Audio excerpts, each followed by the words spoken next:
Bonjour à toutes et à tous, bienvenue sur le podcast Diagonaliste dédié aux Diagonales de France, randonnée de longue distance à vélo. Je suis Marc Jacquemont et je vous accompagne lors de ces aventures. Aujourd'hui, nous avons le grand plaisir d'accueillir Alain, un diagonaliste chevronné qui compte pas moins de 21 diagonales. Bonjour Alain, dans un premier temps, peux-tu te présenter? Bonsoir, alors je m'appelle Alain Séverin, j'ai 72 ans et j'ai commencé les diagonales en 1995 et j'ai arrêté voilà maintenant une bonne douzaine d'années.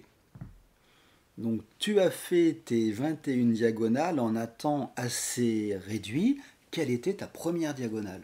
J'ai commencé par faire Brest-Strasbourg en 1995, accompagné d'un ami du club auquel j'appartiens toujours d'ailleurs. La particularité, c'est que ce collègue avait 70 ans à l'époque. Et toi, tu avais? Et moi, j'avais un peu plus de 40 ans. Il n'y avait pas une différence de niveau trop forte? Non, pas vraiment. Quand on roule, quand on fait des distances proches de 300 km, on roule d'une façon plus modérée que quand on en fait 80. On roule moins vite dans les côtes, donc ça permet en fait, ça nivelle un peu les niveaux. Et tu t'en souviens de ce Brest-Strasbourg, des étapes, de l'arrivée, de l'échange avec lui, de votre duo? Oui, tout à fait. Il a fait très chaud, très beau. Nous avons eu le vent plutôt favorable. Et bon, c'est une diagonale pas trop difficile, mais quand même, dès qu'on arrive après la moitié, il y a pas mal de côtes et à la fin, il y a des cols. En arrivant en Alsace. En arrivant en Alsace, dont le col du Denon, qui est plutôt sévère. Surtout en fin de diagonale, je pense. Voilà.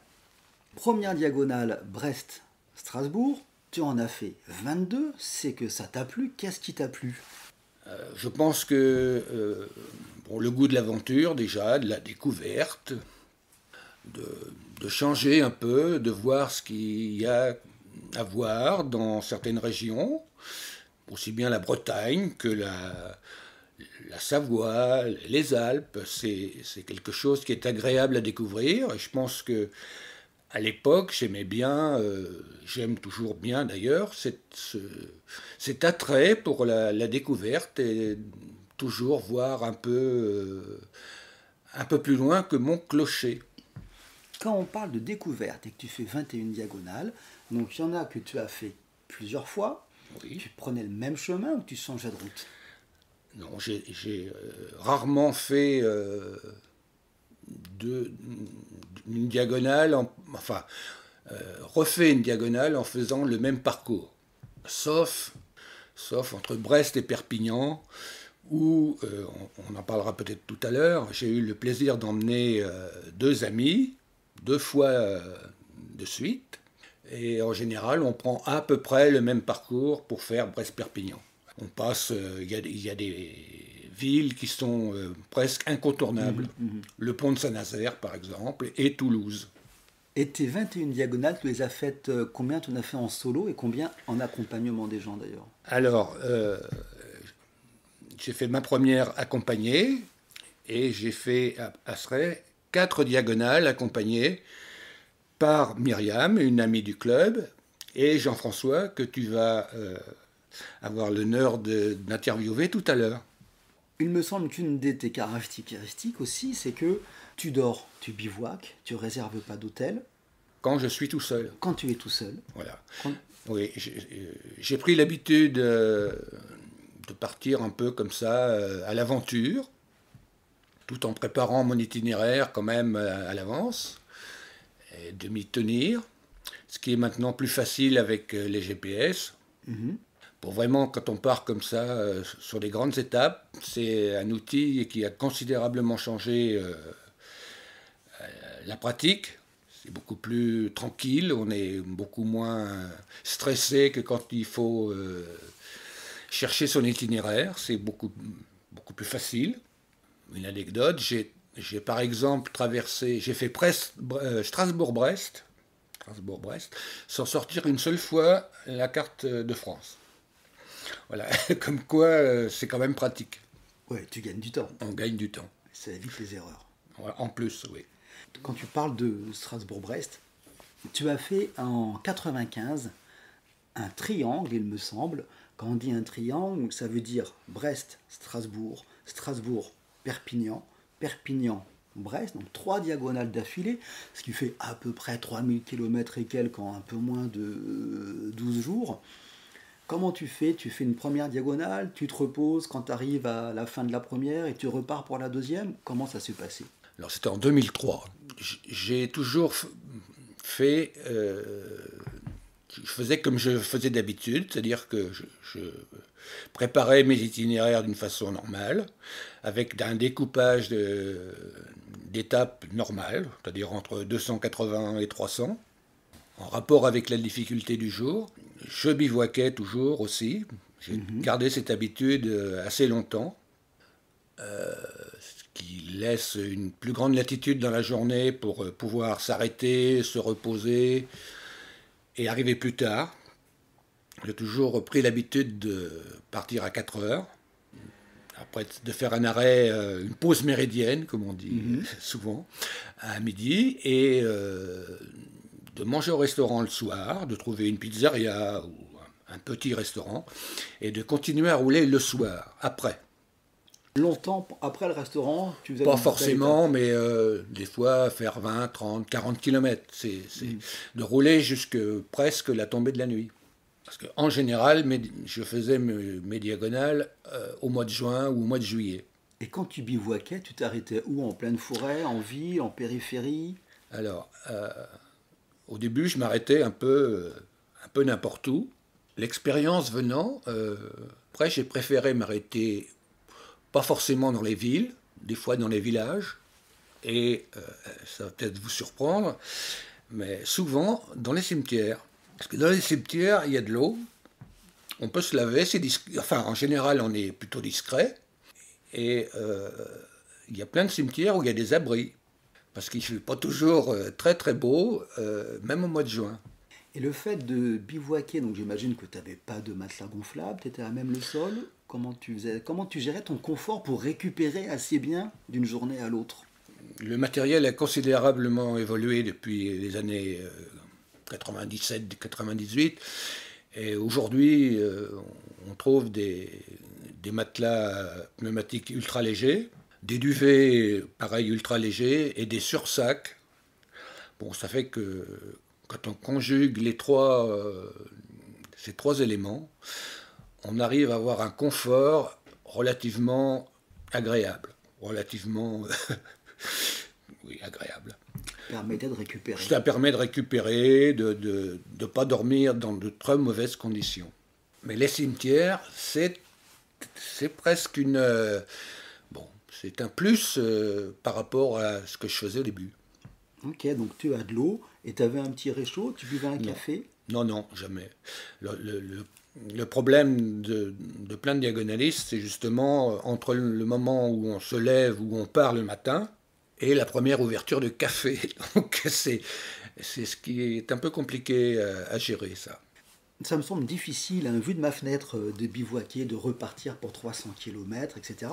Est-ce que tu te souviens, dans ton expérience, une grande difficulté lors d'une diagonale, un moment difficile, intense? Souvent, ce sont les conditions atmosphériques qui posent problème. Les grosses chaleurs. Malheureusement, dans pas mal de mes diagonales, j'ai eu très chaud.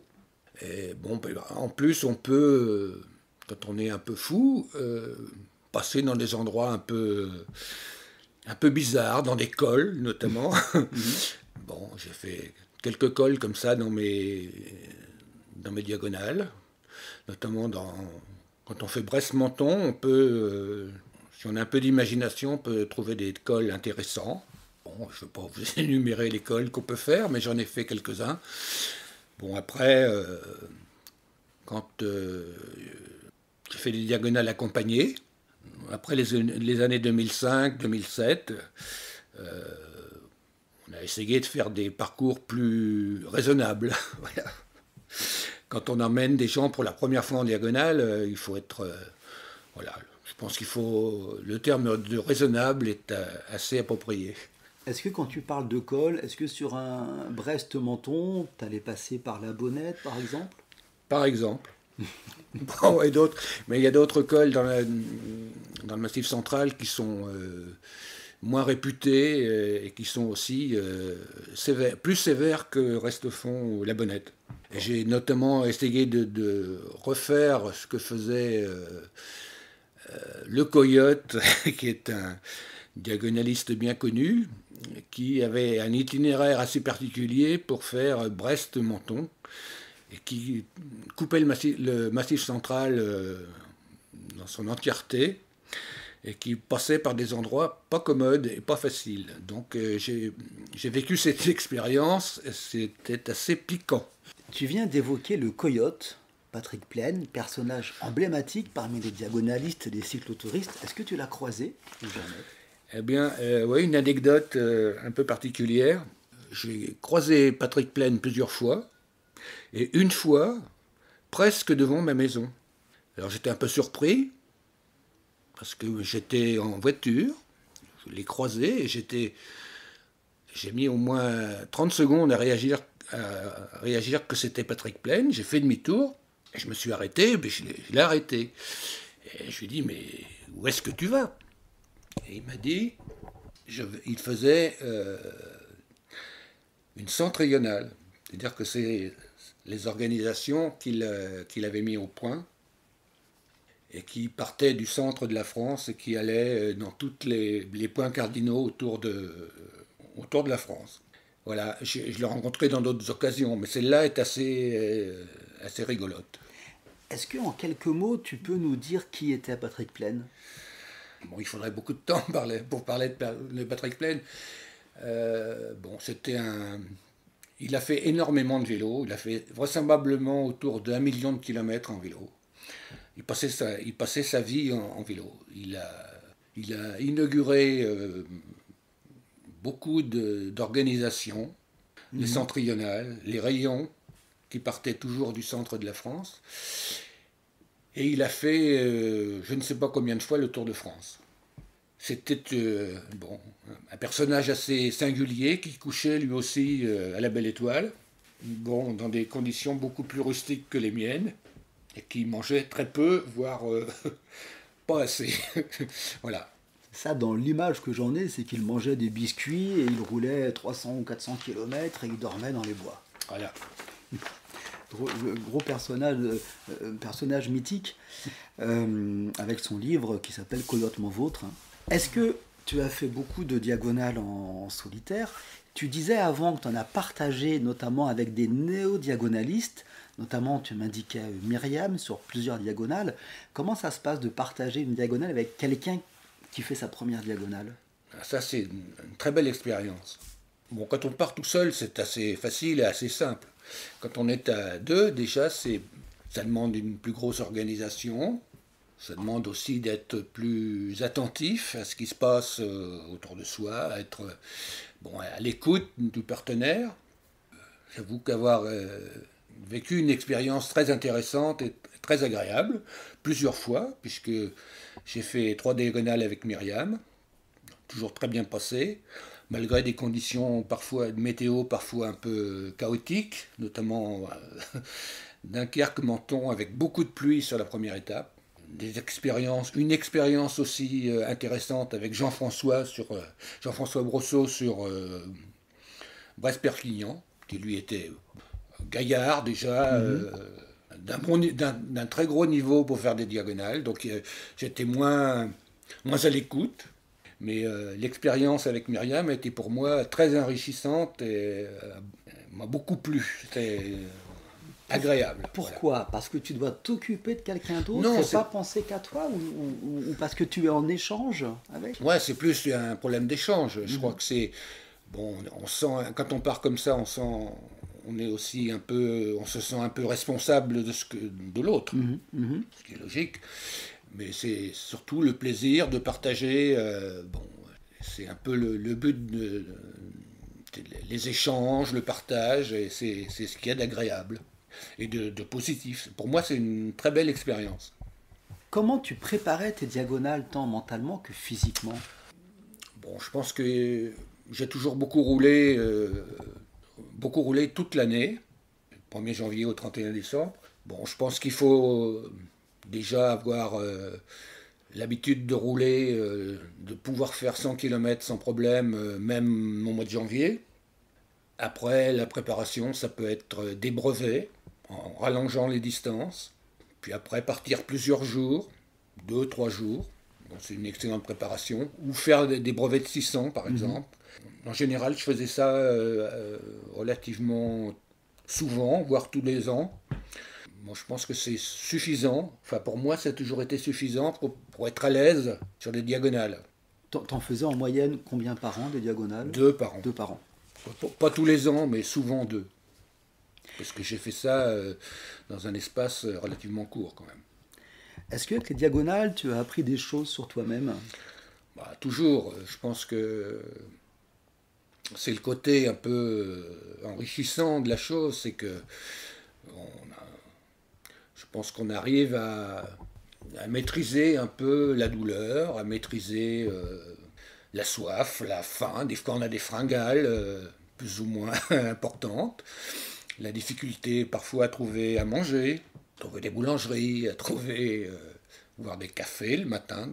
Des expériences qui sont enrichissantes pour sa façon d'être, sa façon d'aborder les choses. Je pense que on voit pas forcément les choses de la même façon après. Mais je pense que il y a beaucoup d'expériences, beaucoup de sports ou d'aventures qui sont en fait assez similaires.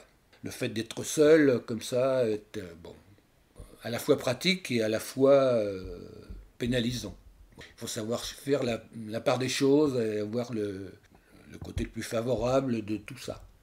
Certains diagonalistes me parlent de la solitude. Quand tu faisais ton triangle, t'as pas des sentiments de solitude, d'être tout seul avec toi toute la journée? Non, ça c'est quelque chose que j'ai toujours maîtrisé assez bien, je pense. J'aime rouler seul, j'aime rouler tout seul, j'aime rouler en groupe, hein, c'est très agréable. Mais de rouler seul n'a jamais été pour moi un inconvénient. J'arrive à faire des longues distances seul, Sans que ça te pèse. sans que ça soit pesant. Alors, même si tu roules seul, as-tu fait des rencontres dont tu te souviens pendant tes diagonales ou des saristes ou d'autres rencontres? Bon, je pense que comme beaucoup de diagonalistes, j'ai fait des rencontres assez extraordinaires avec des gens qui sortent un peu de l'ordinaire, voire beaucoup. Bon, je pense effectivement aux saristes, hein. Bon, je crois que nous avons des phénomènes, des gens qui sortent un peu de l'ordinaire, voire beaucoup de l'ordinaire, qui sont à l'encontre, à l'écoute des autres. Quand on va voir un diagonaliste, c'est qu'on a envie de connaître des gens. On les voit 10 minutes, des fois un quart d'heure. Bon. Dans ces saristes, il y a des gens, il y a des figures. Bon, je pense que tout le monde connaît Jocelyne ou à Strasbourg. C'est un plus quand ça m'est arrivé 2 fois dans une journée de voir deux saristes. Là, extraordinaire. Ou d'aller prendre le petit déjeuner chez Bernard Lescudé, par exemple. Bon, ça c'est. Sa femme, on appelait sa femme la reine des confitures. C'est que on était toujours très bien reçus. Bon, on me disait la salle de bain c'est en face, tu sais où c'est. Voilà. Ça c'est la famille Lescudé. Un habitué. Par exemple, ou Jocelyne, chez qui on mangeait ou on avait un casse-croûte. Alors, une diagonale reste un exercice quand même difficile, même s'il y a bien plus dur, hein. Tu parlais de Mille du Sud, etc., quand on préparait cet enregistrement. Comment on fait pour passer de cyclotouriste, simple, qui fait ses sorties de 80, 100 km, à diagonaliste? C'est effectivement quelque chose de pas toujours simple. Je pense qu'il y a beaucoup de gens qui ne franchissent pas le pas, qui seraient capables de le faire. Je pense que c'est aussi dans la tête, c'est aussi avoir envie de sortir de sa zone de confort. Je pense que ça, c'est quelque chose qui manque à beaucoup de gens qui font du vélo, qui sont doués, qui sont costauds, et ils ont du mal à franchir le pas. Et ben, je pense que quand on aime un peu l'inconnu, quand on aime voir ce qu'il y a derrière la colline, ou derrière le fleuve, et qu'on est curieux. Je pense que c'est un problème de curiosité aussi, et d'envie. Pas toujours simple, c'est pas toujours facile, mais je pense que c'est très enrichissant de passer de sa petite sortie du dimanche matin à ces grandes virées en vélo, traversées de France, ou ces grands brevets. Je pense que c'est très enrichissant et agréable. Tu parlais de curiosité, il faut du courage ou pas, ou de l'inconscience? Je pense qu'il faut quand même être assez courageux. Je pense que c'est difficile de faire des grandes distances comme ça. C'est pas, la France, c'est pas un pays plat. C'est la Bretagne ou le Massif central. Après, on va dans les Alpes. Rien n'est plat. Il n'y a pas beaucoup de régions qui sont plates et faciles. Donc ça demande du courage. Ouais. Nous arrivons, Alain, au terme de ce podcast. Est-ce que tu pourrais me dire, pour toi, une diagonaliste, en un mot, une image, une phrase, qu'est-ce que ça représente une diagonale? Je pense que c'est ça aussi, c'est un peu le dépassement de soi, sans pour autant rentrer dans des considérations métaphysiques. Et je pense que c'est avoir envie de se dépasser sans pour autant tomber dans l'extrême. Parce que le diagonale, c'est ça, c'est pas extrême, c'est difficile. Souvent, les conditions météo sont pas simples à gérer. La pluie, le vent, surtout le vent, le dépassement de soi, se construire en allant plus loin. Voilà, ce goût de l'aventure qui, moi, m'a un peu mené. Merci, Alain. Je t'en prie. Merci beaucoup donc d'avoir partagé ton expérience. Merci à tous nos auditeurs de nous avoir rejoints. N'hésitez pas à nous envoyer un email à diagonaliste au pluriel @gmail.com si vous avez des questions, des suggestions ou bien sûr une diagonale à partager. Merci également pour vos nombreux commentaires que je reçois au sujet de ce podcast et qui me font à chaque fois très plaisir. Encore une fois, merci Alain, au revoir. Bonsoir.